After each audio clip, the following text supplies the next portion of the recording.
સૌ પ્રથમ તો આ કાર્યક્રમનું આયોજન કરનારા આપ સૌ મારા જીઆઈએસએફ પરિવારના જૂના જાણીતા મિત્રો, મંચ ઉપરના સૌ જીઆઈએસએફના ગાર્ડને નેતૃત્વ પૂરું પાડનારા તાલુકા અને જિલ્લા કક્ષાના આપણા આગેવાન સાથીઓ, રમેશભાઈ, માનનીય માવજીભાઈ સરવૈયા, સુમેધભાઈ જે પીએચડી ના સ્કોલર છે, અંકિતભાઈ મારા બહુ ખાસ મિત્ર, બીકે પરમાર જે સુરેન્દ્રનગરથી આવ્યા છે, અને ખાસ કરીને જેમનું હિન્દી વિજય રૂપાણી જેવા છે ગૌરીશંકરભાઈ, આપ સૌને હું આવકારું છું। સાથીઓ, આજે 23 માર્ચ ભગતસિંહ, સુખદેવ અને રાજગુરુનો શહાદતનો દિવસ। જીઆઈએસએફના મુદ્દે શું કરી શકાય એની વાત ઉપર આવતા પૂર્વે આજે 23 માર્ચનો આ દિવસ જે આપણે ભેગા થવા માટે, મળવા માટે પસંદ કર્યો છે, એ શહીદ વીર પેલા ભગતસિંહને યાદ કરીએ અને એની વિચારધારાને સમજીએ।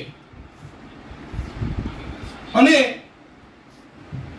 ત્રાજવામાં બે પલ્લુ હોય, એક બાજુમાં ભગતસિંહની વિચારધારા મૂકીએ અને અત્યારે જે નકલી રાષ્ટ્રવાદો, રાષ્ટ્રભક્તો જે પેદા થયા છે એમની વિચારધારા મૂકીએ, એટલે આપણને ખબર પડે કે લશ્કર કેમ લડી રહ્યું છે અને કેમ આપણા પ્રશ્નોનું સમાધાન થતું નથી। સાથીઓ, ભગતસિંહને યાદ કરીએ કે ચંદ્રશેખર આઝાદને યાદ કરીએ એટલે આપણા મનમાં શું તસવીર આવે કે બંદૂક ચલાવતા હશે, પિસ્તોલ ચલાવતા હશે, એમના હાથમાં આપણને બોમ્બ દેખાય, હિંસક ક્રાંતિની વાત કરતા હતા। આવા બધા ચિત્રો તમારામાંથી ઘણા બધાના મનમાં આવતા હશે, જેને કહેવાય કે સમાજમાં જે લોકોના મનમાં ભગતસિંહની આ પ્રમાણેની ઇમેજ છે। આ ભગતસિંહે લખ્યું છે कि क्रांति कोई बम और पिस्तौल का संप्रदाय नहीं है। फटाकड़ी फोड़वाथी ने बम फेंकवाथी क्रांति आवे नहीं। क्रांति की तलवार तेज होती है विचारों की शान पर।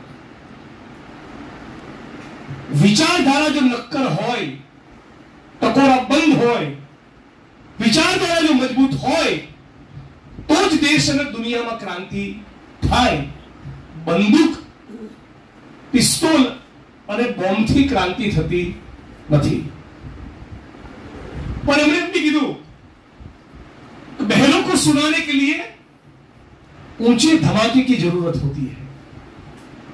એટલે એમણે જ્યારે બ્રિટિશ પાર્લામેન્ટમાં બોમ્બ ફેંક્યો ત્યારે એની બરાબર તકેદારી રાખી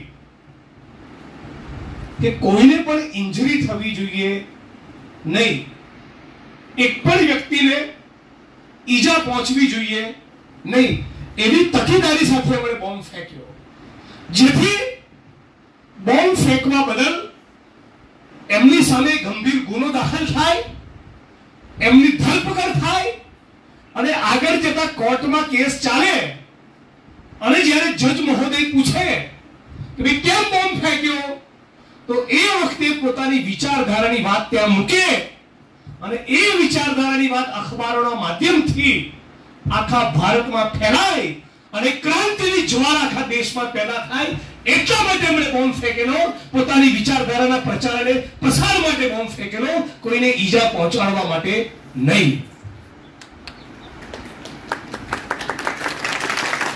અને જ્યારે જેને પૂછ્યું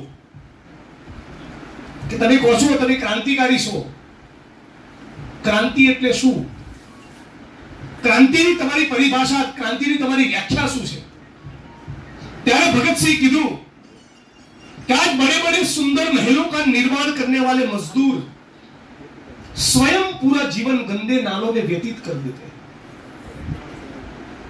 आज हालत છે ને ઉચ્છલના, નિજરના, તાપીના, વાપીના, ગોધરાના, દાહોદના, પંચમહાલના કડિયા મજૂરી એ જિંદગીના 35-40 વર્ષ એ તમારું મારું મકાન બાંધે।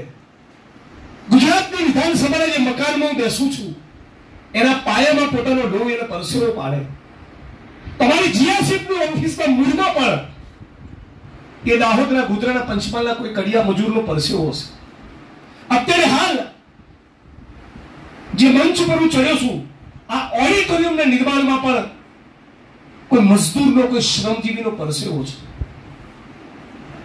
શું કીધું તો ભગતસિંહે कि बड़े बड़े सुंदर महलों का निर्माण करने वाले मजदूर स्वयं खुद पोते गंदे नालों में जीवन व्यतीत करने के लिए मजबूर है।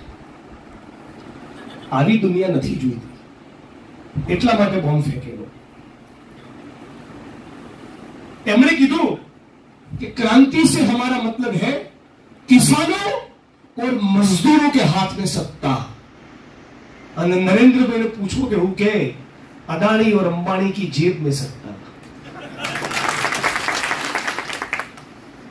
આ બે વિચારધારા વચ્ચેનું અંતર સમજવાનું છે। આજે તમે જો તમારા મનમાં ખાલી એટલું જ ગાંઠ માનીને આવ્યા હોય તમારે તો જિગ્નેશભાઈ બીજું કઈ નહીં, હાથમાં પગાર પંચના લાભ સાથે અમને કાયમી કરી દે એના સિવાય અમારે કોઈ વાત સમજવી નથી, તો સમજી લેજો એ જ કારણસર તમને સાતમા પગાર પંચનો લાભ નથી મળતો, કાયમી થતા નથી। મૂળ તકલીફ આ જ થઈ છે।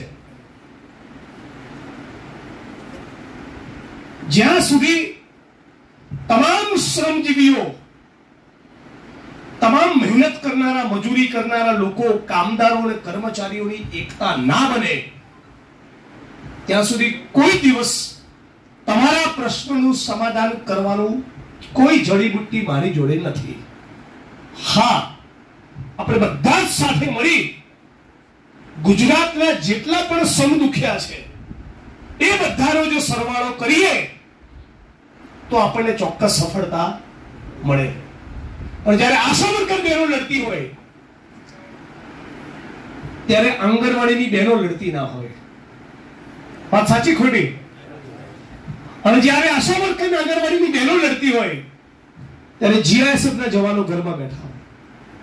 જ્યારે જીઆઈએસએફના જવાનો લડતા હોય ત્યારે મધ્યાહન ભોજનના કર્મચારી ના લડતા હોય। અને જ્યારે મધ્યાહન ભોજનના કર્મચારીઓની રેલી હોય ત્યારે હોમગાર્ડ વાળા જોતા હોય। જ્યારે હોમગાર્ડ વાળા જોતા હોય ત્યારે સફાઈ કામદારો લડતા હોય। આજે એક વસ્તુનો સંકલ્પ કરીને છૂટા પડો।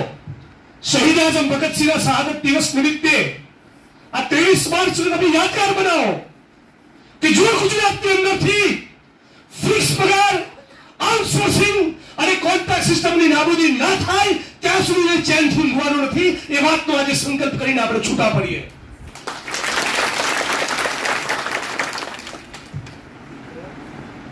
અને હું તમને ગેરંટી આપું છું તમે 4000 પરિવારો, તમામ યુનિયનના લોકો એક મંચ પર આવી જાઓ અને તમારા પરિવારજનો સાથે ફરી એકવાર અમદાવાદમાંથી ગાંધીનગર સત્યાગ્રહ છાવણીમાં બેસીએ। તમે જેટલા દિવસ બેસશો એટલા દિવસે મારો મત વિસ્તાર પણ સાઈડમાં મૂકીને તમારી જોડે બેસવા મારી તૈયારી છે।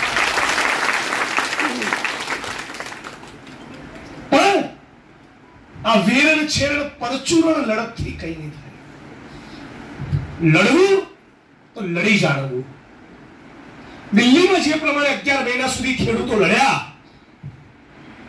અને સરકારને ઝુકાઈ, લોકો પહેલાથી જ કહેતા હતા સાહેબને કે અભિમાન તો રાજા રાવણનું બી ઉતરેલું તારું બી ઉતરશે ભાઈ। નતા સમજતા, ખેડૂતો ઉતારી દીધું, ઉતાર્યું ને।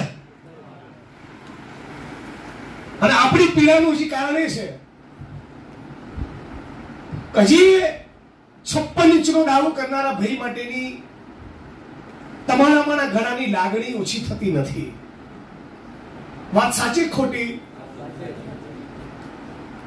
એટલે પીએફ ના પૈસા તમારા ખવાઈ જાય. જેને નોકરી ના કરી હોય એના માસ્ટર રોલ તૈયાર થાય. 50,000 આપો અને આ ચેકપોસ્ટ ઉપર પોસ્ટિંગ. વાત સાચી ખોટી? તમને જે બીમારી નડે છે એનું મેં 2010-12 જ નિદાન કરેલું છે. ગાંધીનગરમાં જયારે 2011-12 આપણે બેઠા ત્યારે સળંગ 9 દિવસ હું તમારી જોડે હતો. તમારા મારા ઘણા મિત્રોને યાદ હશે. પણ જે સરકાર તમારા શોષણ માટે, જે તમારી લૂંટ માટે જવાબદાર છે, એ જ સરકાર માટેની જો મમતા તમારી ઓછી ના થાય તો મરવાના. આ સમજી લેજો. ચૂંટણી નજીક આવી છે એટલે સમાજને હિન્દુ મુસલમાનમાં વિભાજિત કરવા વાળી ફિલ્મોનું રસી પણ આવશે અને એ રસી પણ મફતમાં આપશે, જેથી ચૂંટણી વખતે થપ્પો મારવાનો વાતાવરણ બટન દબાવવાની ત્યારે તમે ભૂલી જાઓ કે 15 વર્ષ આઉટસોર્સિંગમાં કોન્ટ્રાક્ટમાં ફિક્સ પગારમાં મજૂરી કરી. આ ગેમ સમજી લેજો. અને ના સમજાતી હોય તો ફરી એકવાર તમને ભગતસિંહ ઉપર લઈ જાઉં. એક પણ વાક્ય હું આ મંચ ઉપરથી જે બોલું છું એ કોઈ ખોટું સાબિત કરીને બતાવશે. ધારાસભ્ય તરીકે કાલે 11 વાગે રાજીનામું આપી દેવાનું. સ્વતંત્રતાનું આંદોલન જયારે ચાલતું હતું ત્યારે એક ધારા હતી જેમાં પંડિત જવાહરલાલ નહેરુ, મોહનદાસ કરમચંદ ગાંધી, સરદાર વલ્લભભાઈ પટેલ એ કોંગ્રેસના નેતૃત્વમાં લડતા હતા. આરએસએસ એ વખતે એમની સાથે જોડાયેલું નહોતું. બીજી ધારા હતી, બરાબર યાદ રાખજો. સુભાષચંદ્ર બોઝ શેની એમણે સ્થાપના કરેલી? આઝાદ હિન્દ ફૌજની.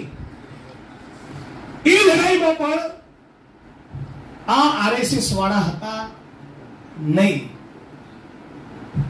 ત્રીજી ધારા હતી રામાસ્વામી પેરિયાર અને ડોક્ટર આંબેડકરની કે ભાઈ અંગ્રેજોનો તો તમે કાઢશો, એ એક ગુલામીમાંથી મુક્ત થઈશું, પણ અમને તો કુવામાંથી પાણી નથી ભરવા દેવું. અમનારો હજી મંદિરમાં પ્રવેશ નથી, હજી અમને માણસની જેમ ટ્રીટ કરતા નથી.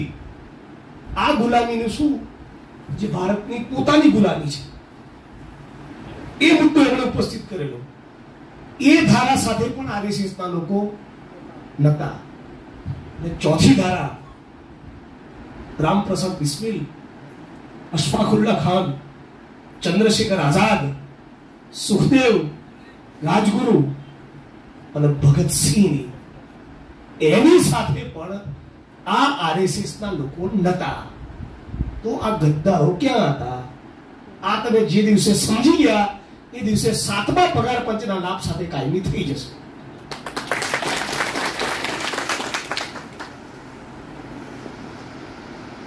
મારા ઘરનું તો જોડતો નથી. આ તો ઇતિહાસ છે, ચેક કરી શકાય એવો ઇતિહાસ છે. 2000 વર્ષ જૂનો બી નથી. તો તમારા શોષણ કરનારા જે લોકો છે એનો જન્મ એ આરએસએસ માંથી થયેલો છે. અને એ તમને ચૂંટણી આવે તમે તમારા માથે છત છે કે નહીં, દૂધ અને શાકભાજી, તેલનો ડબ્બો અને ગેસનો બાટલો મોંઘો થયા કે એ બધું ભૂલવાડી દેશે. અને લડનારા માણસોને કહેશે કે રાષ્ટ્રદ્રોહી છે. કોણ કહેશે? જે સ્વતંત્રતાના આંદોલનમાં જેમણે ભાગ લીધો નતો એ ગદ્દારો. આ ગદ્દારોને નહીં ઓળખો તો મરી જવાના છીએ. આજે દેશની અંદર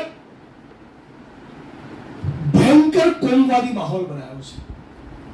દરેકે દરેક ચૂંટણી વખતે હવે તો દેશના લોકો બોલતા બી થયા કે ચૂંટણી આવી એટલે આ લોકો ભાજપ વાળા હિન્દુ મુસ્લિમ ચાલુ કરશે, મંદિર મસ્જિદ ચાલુ કરશે, રોજ હાલી ટીવી ચાલુ કરો એટલે પાકિસ્તાન વાળાને બતાવશે, મિયાભાઈને બતાવશે અને એને ગાળો બોલશે, એને ખરાબ ચિતરશે. તમે તમારા પેટનો ખાડો પણ ભૂલી જાઓ. વાત સાચી ખોટી? આ વસ્તુ જો તમે સમજો તો જ શ્રમજીવીઓની સાચી એકતા થાય. આ વસ્તુ જો ના સમજો તો કોઈ દિવસ આપણી એકતા થવાની નથી. એકતા નહીં થાય તો આપણું વજન નહીં પડે. સરકાર ઉપર જો આપણું વજન નહીં પડે તો આપણા પ્રશ્નોનું નિરાકરણ નહીં થાય. તમને ના ખબર હતું કહું, હોલની અંદર કાર્યક્રમ કરવા માટે પરમિશન લેવાની ના હોય. એ છતાં કાલે લફડું આવ્યું હતું ને, અને તમને કીધું બી હશે કે ના જતા, કીધું તું. ઘણાને મેસેજ કર્યો છે. શેના માટે? કે એમને ખબર છે કે જિગ્નેશ બી ખાલી એટલું નહીં કે આ તારીખે રાખો ધરણામાં આવીને બેસીશ. એમને ખબર છે કે જિગ્નેશ બી ઇતિહાસ બી યાદ કરાવશે. એટલા માટે એમને તકલીફ છે. એમને તકલીફ છે સચ્ચાઈથી.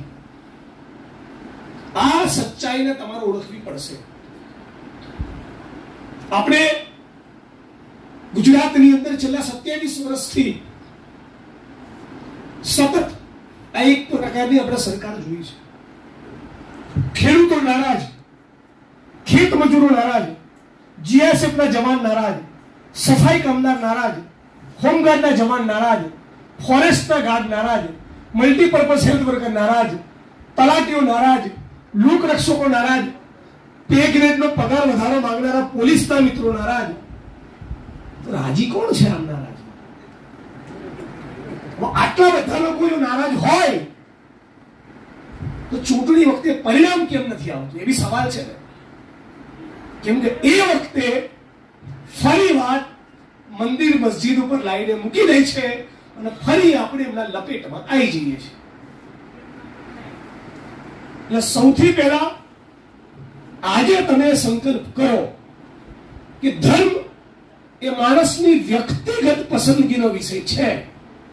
કોકને અહીંથી ગાંધીનગર સેક્ટર 5 થી અંબાજી ચાલતા જવું હોય તોય છૂટ, અને કોઈને અજમેર જઈને ચાદર ચડાવવી હોય તોય છૂટ, અને કોઈને બુદ્ધ વિહારમાં જઈને બુદ્ધ વંદના કરવી હોય તોય છૂટ. એમાં સરકારે દાપણ કરવાનું હોય નહીં. આ દેશનું બંધારણ આ કહે છે અને આ મારી વિચારધારા છે.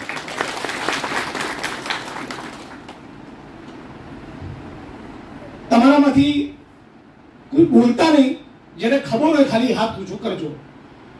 ભગતસિંહ કયા ધર્મમાં એમની આસ્થા હતી? જેને ખબર હોય ખાલી હાથ ઊંચો કરજો. કોને કોને ખબર છે? એક બોલતા નહીં, જેને ખબર હોય હાથ ઊંચો કરજો. તમારામાંથી કોઈને આઈડિયા? 2, બીજું 3, 4, બીજા કોઈને 5 જણાને ખબર છે કે ભગતસિંહની આસ્થા શેમાંથી? જી પેલા ભાઈ તમે કહો. શીખ બેસો પાછળ. બીજું કોઈ?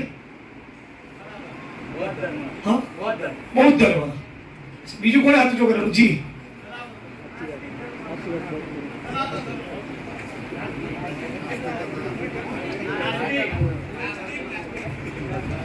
ભગતસિંહે પોતે નિબંધ લખ્યો છે, એનું ટાઇટલ કહું, મેં નાસ્તિક ક્યો હું, એ નાસ્તિક હતો માણસ. એના માટે તાળી થઈ જાય.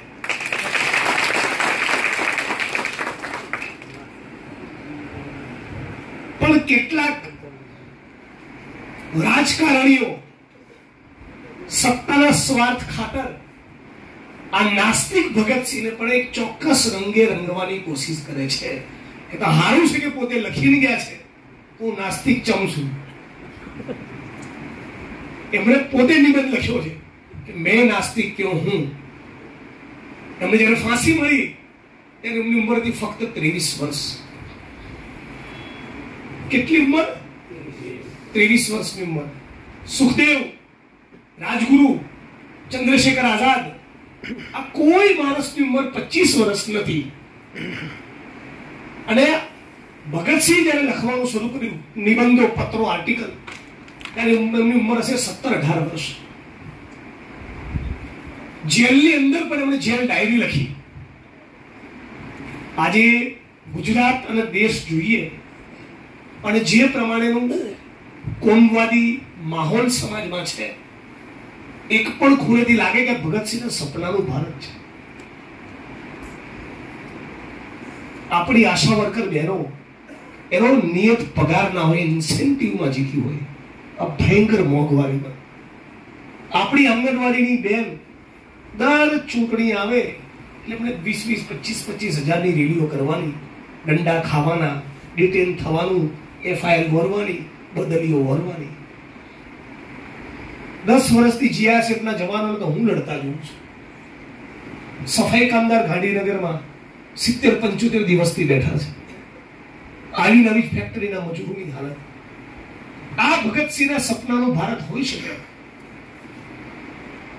આ દેશના બંધારણમાં નાગરિક તરીકે આપણને જે ફંડામેન્ટલ રાઇટ્સ મળ્યા, મૂળભૂત અધિકારો મળ્યા, જીવન જીવવાનો અધિકાર, માથે રહેણાંક હોવાનો, છત હોવાનો અધિકાર, અન્ન સુરક્ષાનો અધિકાર, આજે શું એની પરિસ્થિતિ છે? આ પરિસ્થિતિને બદલવા માટે મારે એકલાએ નહીં, તમારે બધાએ પણ કામે લાગવું પડે. ટોટલ આંકડો કરીએ. હું 2 દિવસ પહેલા અમદાવાદ સર્કિટ હાઉસમાં જરા લેસન કરતો હતો. મેં નક્કી કર્યું છે કે દુનિયા થાય કોંગ્રેસ પાર્ટીને કન્વિન્સ કરવાની છે કે આ વખતની ચૂંટણીના મેનિફેસ્ટોમાં હોવું જોઈએ કે ફિક્સ પગાર આઉટસોર્સિંગ કોન્ટ્રાક્ટની કાયમ માટે નાબૂદી.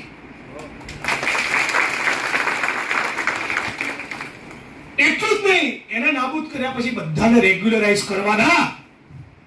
એનું જરા લેસન કરવા બેઠો ત્યારે ખબર પડી કે આરોગ્યના કર્મચારી કેટલા? આખા ગુજરાતના 70,000.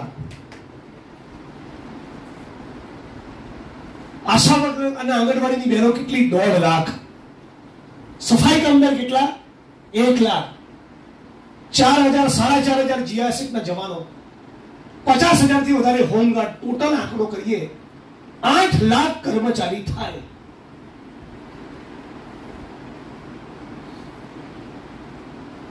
સાથીઓ, આ 8 લાખ કર્મચારીઓમાંથી વીણીને એક-એકને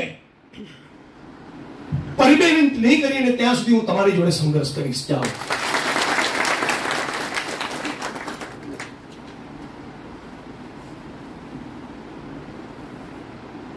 અને 8 લાખ કર્મચારીઓને જો એક મંચ ઉપર આપણે લાવી દઈએ, તમે લોકો જો તમારા તાલુકામાં, તમારા વિસ્તારમાં, તમારા જિલ્લામાં એવો સંકલ્પ કરો. ધારો કે માવજીની સરવૈયા છે ભાવનગરથી, એ જીઆરસીએફના જવાનો માટે તો લડે જ, પણ એકલા ભાવનગરના 142 કર્મચારીઓ જીઆરસીએફના લડે તો મેળ પડે? પણ તમામ યુનિયનના જીઆરસીએફના 4,000 કર્મચારી વિથ ફેમિલી, જો 10 થી 15,000 માણસ આપણે અમદાવાદમાં બેઠા હોઈએ કે ગાંધીનગરમાં બેઠા હોઈએ તો રેલો આવે કે ના આવે? પણ એ વખતે તમારી જોડે જો આશા વર્કર બહેનોનું યુનિયન આવી જાય તો, આંગણવાડીનું બહેનોનું યુનિયન આવી જાય તો, સફાઈ કામદારો ઝાડુ મૂકીને હડતાલ ઉપર બેસી જાય આખા ગુજરાતના, તો તમામ હોમગાર્ડના જવાન, મલ્ટીપર્પઝ હેલ્થ વર્કરને નર્સો આવી જાય તો ક્રાંતિકારી જ્વાળા પેદા થાય. થાય કે ના થાય? આવો પ્રયોગ આપણે કરી શકીએ? થાય કે ના થાય? મારા વિધાનસભા ક્ષેત્રમાં જીઆરસીએફના જવાનો કેટલા હશે? 25-50? 100? વડગામમાં કેટલા? 100 જેવા. એટલે 400-500 વોટ, એનાથી વધારે તો નહીં ને. તો હું કેમ આખા ગુજરાતના જીઆરસીએફના જવાનો માટે લડું? જો હું કોઈ સ્વાર્થ વગર આખા ગુજરાતના જીઆરસીએફના જવાનો માટે લડવા તૈયાર હોઉં તો જીઆઈએસએફના જવાનો પણ કોઈ સ્વાર્થ વગર આ આશા વર્કર અને આંગણવાડીની બહેનો માટે લડવું પડે. એટલે જો ભગતસિંહની વિચારધારાનો એક અણુ પણ તમારા જીવનમાં ઉતર્યો હોય અને મારી વાત થોડીક પણ તમને ગળે ઉતરી હોય તો અહીંથી આ કાર્યક્રમ છૂટા પડતી વખતે કાર્યક્રમ પતાવીને સફાઈ કામદારો જે ગાંધીનગર હડતાલ ઉપર બેઠા છે એક ટીમ એમને મળવા જાઓ અને કહો અમે પણ તમારી લડતમાં સાથે છીએ.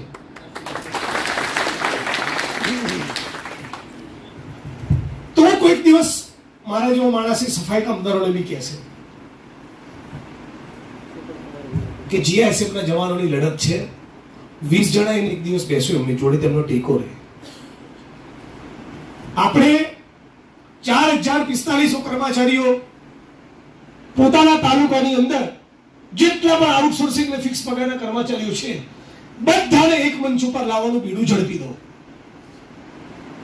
જેટલા બી યુનિયન ચાલે છે બધાને કહી દો અમે તમારી સાથે છીએ, અમને કોઈ પ્રોબ્લેમ નહીં. આશા વર્કર બેરોનું યુનિયન હોય કે સફાઈ કામદારોનું હોય,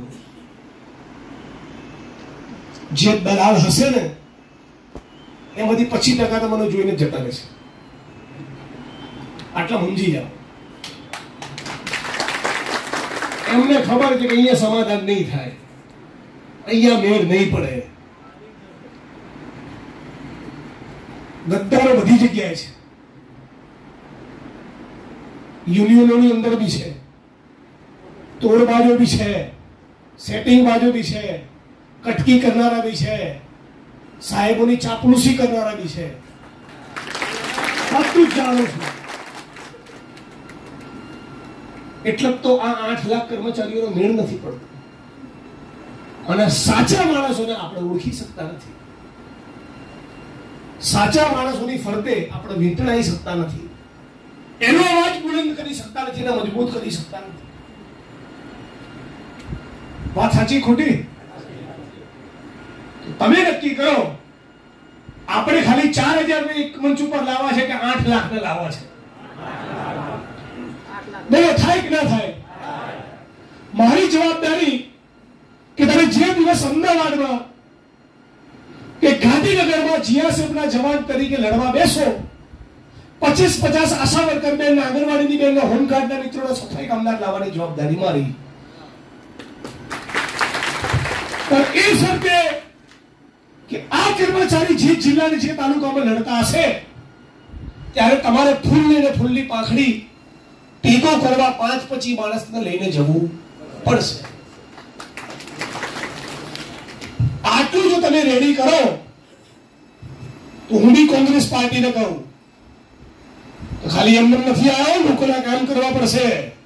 અને આ ભાષામાં કહું, આ 8 લાખ કર્મચારીઓને કાયમી કરવા માંગો છો તો હું વચન આપું, નહીં તો ગવર્મેન્ટ બદલાય પછી પરિસ્થિતિ ઠેરની ઠેર રહે તો ચાલે. એમને પણ બાંધવાની જવાબદારી મારી, એમને કન્વિન્સ કરવાની જવાબદારી મારી. આ વખતના કોંગ્રેસ પાર્ટીના મેનિફેસ્ટોમાં તમારી એક ડિમાન્ડ માનવામાં આવે એની જવાબદારી અમંચ ઉપરથી હું લઉં છું. બદલામાં હું એમ નથી કહેતો કે મને વોટ આપજો, બદલામાં એમ કહું છું કે બીજા આપણા કર્મચારી સાથીઓ લડત એમને ટેકા ઉભા રહેજો.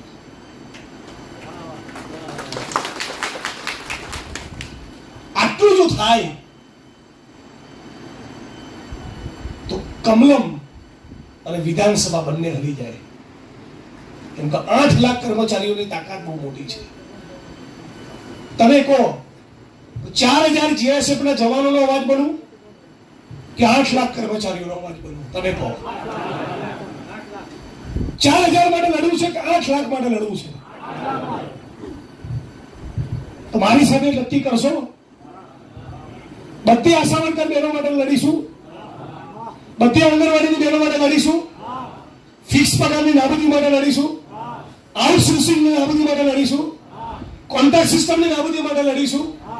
જે પણ યુનિયનો ચાલે છે, જે પણ લોકો આ મુદ્દે લડે છે અને સરકારના પગલું છળ્યા નથી, એ બધાની જોડે ઉભા રહીશું.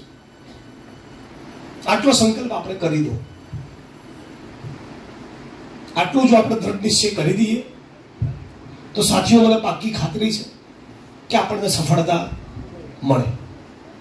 હવે સ્પેસિફિક જીઆઈસીની વાત ઉપર આવું અને પછી એ સાથે મારી વાત પૂરી કરું અને પછી આપણે એક ડાયલોગ વાતચીત સવાલ જવાબ કરીએ. તમારા મનમાં રાજનીતિને લઈને મને લઈને કોઈ સવાલ હોય, પ્રશ્ન હોય, ડાઉટ હોય, ખુલીને કહો કે જિગ્નેશભાઈને આવું પૂછા કે નહીં, જિગ્નેશભાઈને આવો સવાલ પૂછાય કે નહીં, એવી એક ટકો પણ તમે મનમાં ચિંતા કરતા નહીં. જિગ્નેશભાઈ કોઈને આઈ લવ યુ કીધું કે એવું બી પૂછાય? નામ નહીં આપો પણ હા પાડી દઈશ.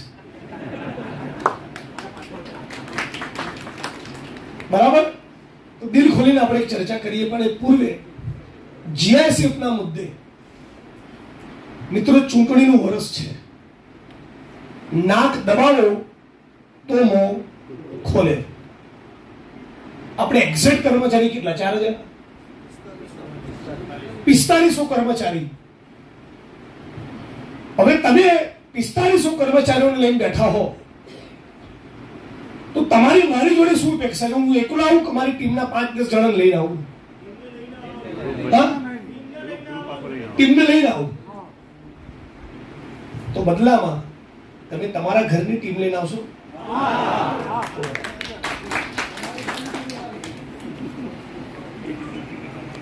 હું મારી ટીમના 5 માણસને લઈને આવું એ તમારી અપેક્ષા છે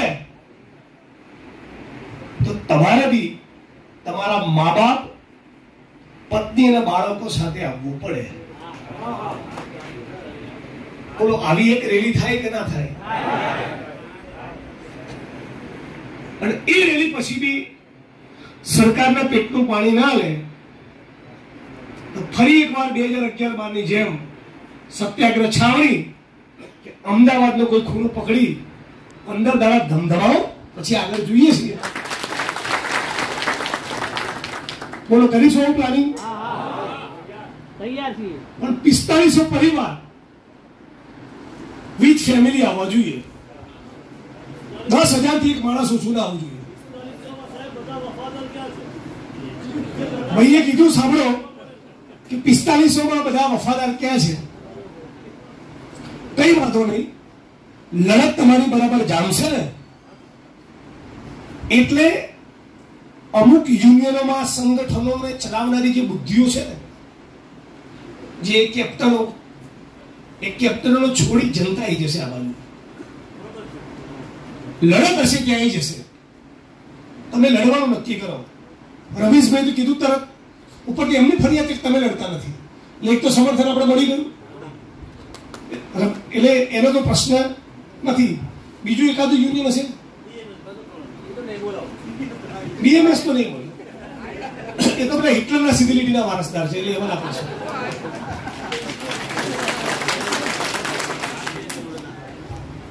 બીએમએસ એટલે આરએસએસ અને બીજેપી નું બગલ બચ્ચો. એમના બાપ જ ગદ્દાર હતા, અંગ્રેજોના ચાપલુસ હતા. સાવરકરે માફીનામા લખ્યા. સ્વતંત્રતા આંદોલનમાં કોઈ દિવસ ભાગ ના લીધો. સરદાર વલ્લભભાઈ પટેલે તો આરએસએસ ઉપર બેન મૂક્યો હતો. તમને ખબર છે કઈ શરતને આધીન બેન હટાયો? હાથ ઊંચો કરો, એને ખબર. અંદર અંદર બોલતા નહીં. આરએસએસ ઉપર સરદાર વલ્લભભાઈ પટેલે બેન મૂક્યો હતો. એ કઈ શરતને આધીન હટાયો? એકથી વધારે શરતો હતી, મને કોઈ પણ એક શરત જેને ખબર હોય એ હાથ ઊંચો કરે.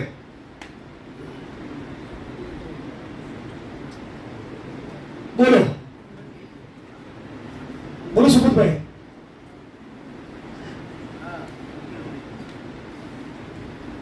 કોઈને खबर है मंच पर थी? सुमित भाई को पूछूंगा। सरदार वल्लभ भाई पटेल ने आरएसएस के ऊपर जो बैन लगाया था, फिर कुछ शर्त रखी थी कि इतनी शर्तों का पालन करोगे तो बैन हटाऊंगा। सुनाइए सबको।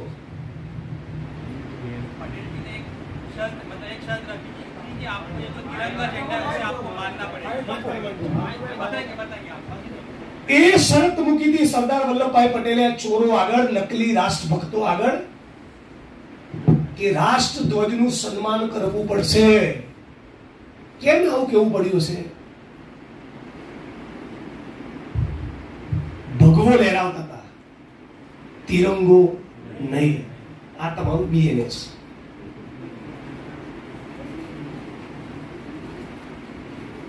આવું જાહેરમાં મારા ઘરનું જોડું 10 જણા વિડીયો લઈ રહ્યા છે ને,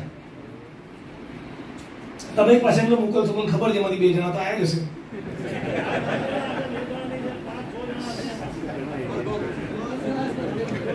એ સુધી લાવે જિગ્નેશભાઈની વાત ખોટી હોય તો આપણે ડિબેટ કરીએ, વાત સાચી ખોટી.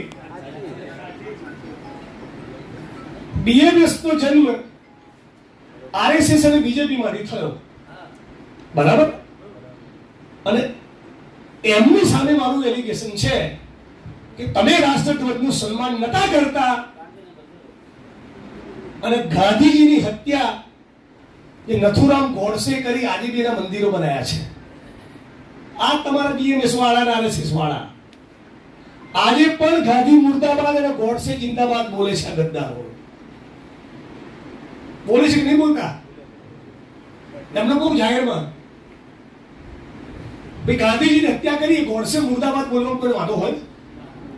હોવો જોઈએ. ગાંધીજીનું જેને ખૂન કર્યું, મને બી બહુ વૈચારિક મતભેદ છે ગાંધીજી જોડે, પણ કોઈની હત્યાને તો આપણે જસ્ટિફાઈ ના કરે ને. કોઈની હત્યાને, કોઈ પણ મનુષ્યની હત્યાને યોગ્ય ઠેરવી શકીએ આપણે? નાલાયક માણસ કહેવાય ને કે કોઈનું ખૂન થયું કે સારું થયું. કે મને નથુરામ ગોડસે મુર્દાબાદ બોલવા વાંધો નથી. માવજીભાઈ તમને વાંધો છે? અંકિતભાઈ તમને વાંધો છે? સુમિતભાઈ આપકો આમાંથી કોઈને વાંધો છે?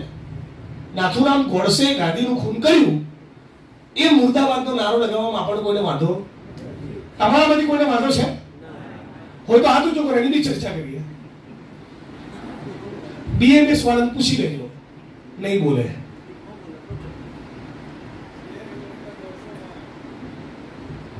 એ બોલશે નહીં. અને પૂછો કે આરએસએસ ઉપર બેન કરેલો ગાંધીજીનું ખૂન કર્યા પછી, તો કહેશે હા. કોણે કરેલો? સરદાર પટેલે. કેમ हटायो? अमुक शर्तों ने अधीन. सुमित भाई आपको शायद मालूम हो कब तक राष्ट्रध्वज ये लोग नहीं ले रहे थे? 12 तक ना.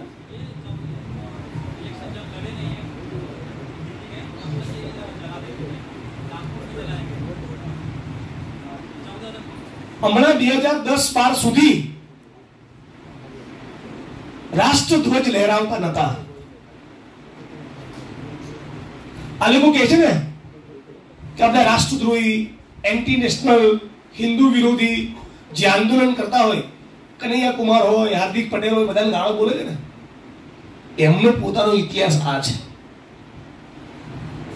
ના એ લોકો આંબેડકર જોડે હતા, ના સરદાર પટેલ જોડે હતા, ના ભગતસિંહ જોડે હતા. આ બીએમએસ તમારા માટે લડશે, એમનો બાપો લડ્યો નથી.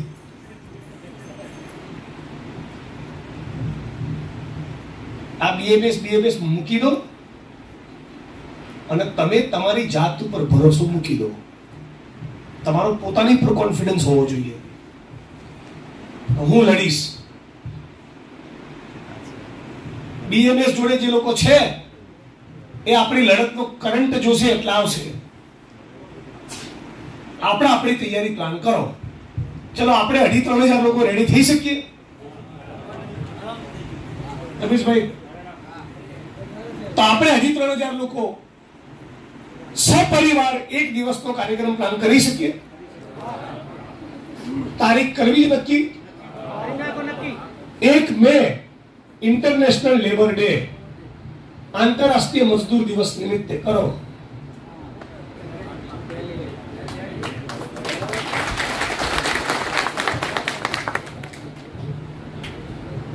હું બી મારા ટીમના મિત્રો સાથે આવીશ.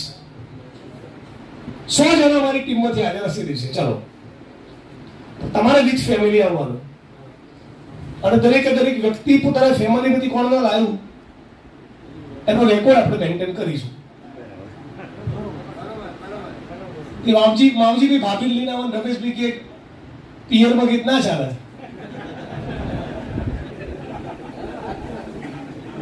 સાચું ખોટું ભાઈ? તો કરીએ 1 મેના દિવસે. 1 મેના દિવસે કરાય કે ના કરાય?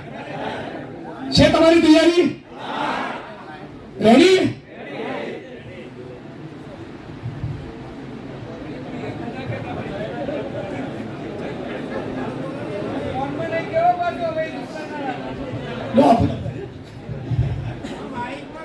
સોરી સાહેબ ના બધી માયક મજૂર દિન ઉજવણી નિમિત્તે કડીમાં આપણો જીએફટી દ્વારા ટીવીસીઆઈ દ્વારા એક કાર્યક્રમ રેલીનું આયોજન કરેલું છે.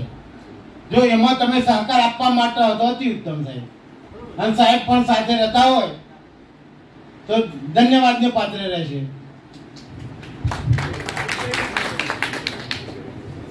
બધા યુનિયન ભેગા મળીને નક્કી કરો, કડીમાં કરવું, અમદાવાદ કરવું, ગાંધીનગર કરવું, જ્યાં કરો ત્યાં હું રેડી.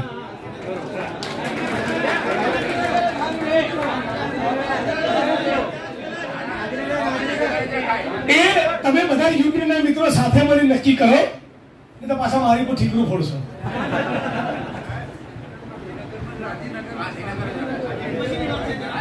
એ પછીની વાત છે. તો આજે મિત્રો આટલા સંકલ્પ સાથે આપણે છૂટા પડીએ છીએ કે 22મી ચૂંટણી પહેલા આખા ગુજરાતમાંથી ફિક્સ પગાર આઉટસોર્સિંગ અને કોન્ટ્રાક્ટની નાબૂદી થવી જોઈએ અને થવી જોઈએ. જીએસએફના જવાનો કાયમી થવા જોઈએ.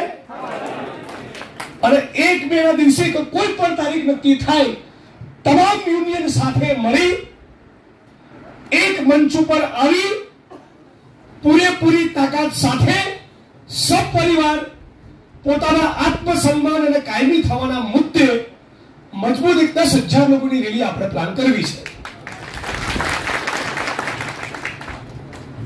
આટલું જો આપણે કરીએ પોતાના હક અને અધિકાર માટે, અને બીજા પણ જે શ્રમજીવીઓ ગુજરાત અને દેશમાં છે એની પીડા, એનું દર્દ, એની તકલીફ આપણને મહેસૂસ થાય, તો ભગતસિંહને આપણે સાચા શ્રદ્ધાંજલિ પાઠવી. હમણાં મેં તમને વોટ્સએપમાં કદાચ મારો એક વિડીયો કદાચ જોયો હોય તમે, બલિદાનની પહેલા ભગતસિંહ પત્ર લખેલો. એ પત્ર ફરી એકવાર તમને સંભળાવું અને એની સાથે આજની મારી વાત પૂરી કરું, પછી તમારા જે પ્રશ્નો મને કહેજો. 30 વર્ષનો ક્રાંતિકારી યુવાન, સોલિડ ને જીવવું હતું, દેશ માટે કંઈ કરી છૂટવા માટે, પણ એવું હતું હું બલિદાન નહીં આપું તો કોઈ ક્રાંતિકારી જ્વાળા પેદા નહીં થાય, એટલે બોસ મળવું તો પડશે. એટલે એને પત્ર લખ્યો कि साथियों स्वाभाविक है कि जीने की तमन्ना मुझ में भी होनी चाहिए, मैं उसे छिपाना नहीं चाहता, पर मैं कैद या पाबंद होकर जिंदा रहना नहीं चाहता. आज मेरा नाम हिंदुस्तानी क्रांति का प्रतीक बन चुका है. क्रांतिकारी दल के आदर्श और कुर्बानियों ने मुझे उतना ऊंचा उठा दिया है कि जीवित रहने की परिस्थिति में उससे ऊंचा हरगिज नहीं हो पाऊंगा. कमजोरियां मुझ में भी है, अगर वो जनता के सामने जाहिर हो गई तो क्रांति का प्रतीक चिन्ह मंद पड़ जाएगा या संभवतः मिट जाएगा. मगर दिलेराना ढंग से हंसते हंसते मेरी फांसी चढ़ने की सूरत में हिंदुस्तान की माता ने अपने बच्चों को भगत सिंह बनाने की आरज़ू किया करेगी, और उस वक्त कुर्बानी देने वालों की तादाद उतनी बढ़ जाएगी कि क्रांति के रोकना किसी भी साम्राज्यवादी शैतानी शक्ति के बूते की बात नहीं रहेगी. हाँ, एक बात जरूर है, अपने देश और मानवता के लिए जो कुछ कर गुजरने की तमन्नाएं मेरे दिल में थी, उसका 1000वां भाग भी पूरा नहीं कर सका. अगर स्वतंत्र रहता, जिंदा रहता, तब शायद उसे पूरा करने का मौका मिलता. इसके अलावा फांसी से बचने की कभी कोई लालच मेरे मन में पैदा नहीं. आजकल मुझे स्वयं पे बड़ा गर्व है. मेरी कामना यही है कि अंतिम घड़ी, अंतिम परीक्षा और भी नजदीक आ जाए. आपका साथी भगत सिंह. તમારે કોઈ બલિદાન નથી આપવાનું, કોઈ ફાંસીના માછડે નથી ચડવાનું. તમારા પોતાના પેટ માટે, પરિવાર માટે, તમારી આવતીકાલ માટે લડવાનું છે. આટલું તમે કરો, એના માટે સંકલ્પબદ્ધ થાઓ, અને ગુજરાતની અંદર કોઈ પણ પોલિટિકલ પાર્ટીનો કોઈ પણ નેતા એ મંદિર, મસ્જિદ, હિન્દુ, મુસ્લિમ, ભારત, પાકિસ્તાનની વાત કરે એટલે કહી દે કે આપણે ના કરીશું. આટલો સંકલ્પ આપણે જો કરીએ અને આ હિન્દુ મુસ્લિમની કોમવાદી રાજનીતિથી બચીને રહીએ કે જેને જે માનવું એમાં માનવા દો, એમાં આપણે પડવાનું નહીં. આટલો જો સંકલ્પ કરીએ તો સાચા અર્થમાં ખેડૂતોની, યુવાનોની, શ્રમજીવીઓની, ફિક્સ પગાર આઉટસોર્સિંગ કોન્ટ્રાક્ટના કર્મચારીઓની એકતા અને તાકાત ઊભી થાય અને તો સાચા અર્થમાં એક નવા ગુજરાતનું, નવા રાષ્ટ્રનું નિર્માણ થાય અને તો આગળ જતા બંધારણનું જે સ્વપ્ન હતું, ડોક્ટર બાબા સાહેબ આંબેડકરનું જે સ્વપ્ન હતું, સુખદેવ, રાજગુરુ અને ભગતસિંહનું જે સ્વપ્ન હતું, એ સ્વપ્ન સાકાર થાય. એ સ્વપ્નો આજની તો કાલે સાકાર થશે એવી આશા સાથે આપ સૌને ફરી એકવાર ઇન્કલાબ જિંદાબાદ પાઠવી તમારી વચ્ચેથી આ મંચ ખુલ્લું મૂકું છું. તમારા જે પણ સવાલ જવાબ હોય એ તમે રજૂ કરી શકો છો. જય ભીમ, ઇન્કલાબ જિંદાબાદ. જીએસએફના જવાનોની એકતા જિંદાબાદ, કામદાર એકતા જિંદાબાદ, મજદૂર એકતા જિંદાબાદ. તો આવાજ દો, બે હાથ ઊંચા કરીને પાવરથી બોલો, તોડી નાખે એવો અવાજ આવે, કરંટ આવે એવો. તો